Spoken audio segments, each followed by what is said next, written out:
Shalom saudara yang terkasih di dalam Tuhan. Matius pasal yang ke-6 ayat yang ke-9. Karena itu berdoalah demikian: Bapa kami yang di surga, dikuduskanlah namamu. Saudara, banyak orang percaya bahwa doa menghasilkan banyak hal yang baik, tetapi sedikit yang mengerti dan menerapkan bahwa doa adalah berkomunikasi dengan Allah dan merasakan kehadirannya.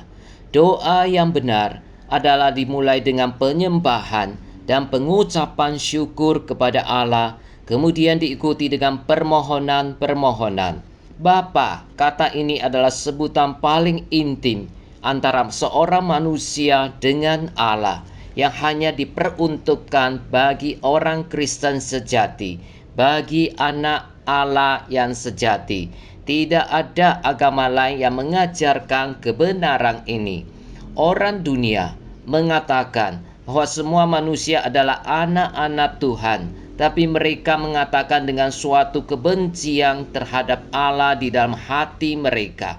Sebaliknya, ketika orang Kristen menyapa Allah sebagai Bapa, ini hanya mungkin terjadi karena Roh Kudus yang telah mengadopsinya menjadi anak-anak Allah dan yang mendorongnya memanggil Allah demikian. Maka ketika seseorang menyapa Allah sebagai Bapa, dia sekaligus sedang menguji diri sendiri. Sungguhkah dia percaya kepada Allah? Sungguhkah Allah itu adalah Bapanya? Dan ketika dia datang kepada Allah dalam doa, apakah dia sungguh merasakan sedang datang berjumpa dengan Bapanya? Tuhan mengajarkan, inilah cara memulai sebuah doa, supaya orang yang berdoa pertama-tama menyadari bahwa ia telah menjadi anak Allah melalui apa yang Allah lakukan baginya melalui penebusan Yesus Kristus. Dulu dia adalah anak-anak yang berdosa, yang jauh dari Tuhan, yang memusuhi Allah dan yang melawan Allah. Kini dia diterima kembali sebagai anak dan diberi hak untuk sapaan seintim itu. Inilah cara Tuhan berdoa, dan dengan cara ini juga kita diajar berdoa kepada Allah Bapa yang di surga. Bapa kami yang di surga. Kita bukan saja menyapa Allah sebagai Bapa, tetapi juga diingatkan bahwa Dia adalah Bapa kita yang di surga.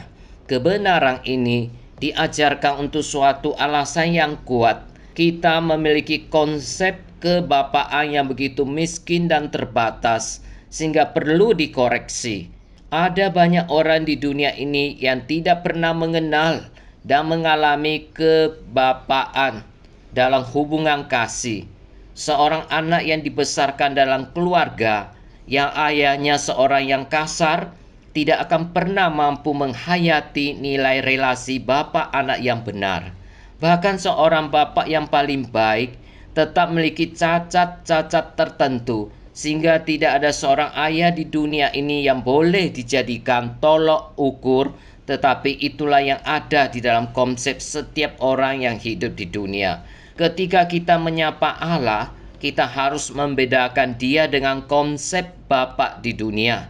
Itu sebabnya Paulus berulang kali menegaskan bahwa Dia adalah Allah dan Bapa Tuhan kita Yesus Kristus. Dia adalah Bapa kita yang di surga. Dia bukan Bapa dunia yang terbatas dan yang memiliki cacat di dalam kehidupan. Tuhan Allah adalah Allah yang agung, Allah yang besar, Allah yang maha kuasa, Allah yang begitu mengasihi kita, tetapi juga Allah yang maha kudus dan maha tahu. Di hadapan Tuhan Allah, kita telanjang, tidak bisa menyembunyikan apapun. Ketika kita datang berdoa kepada Allah, kita sedang datang kepada Allah yang seperti itu, yaitu adalah Bapa kita yang di surga. Dia adalah Allah kita, tetapi Dia juga adalah Allah yang cemburu dan api yang menghanguskan. Oleh sebab itu saudara, datanglah berdoa kepadanya dengan kesadaran seperti itu, dengan penuh syukur kepada Tuhan, tapi juga dengan rasa takut dan hormat yang paling tinggi. Amin.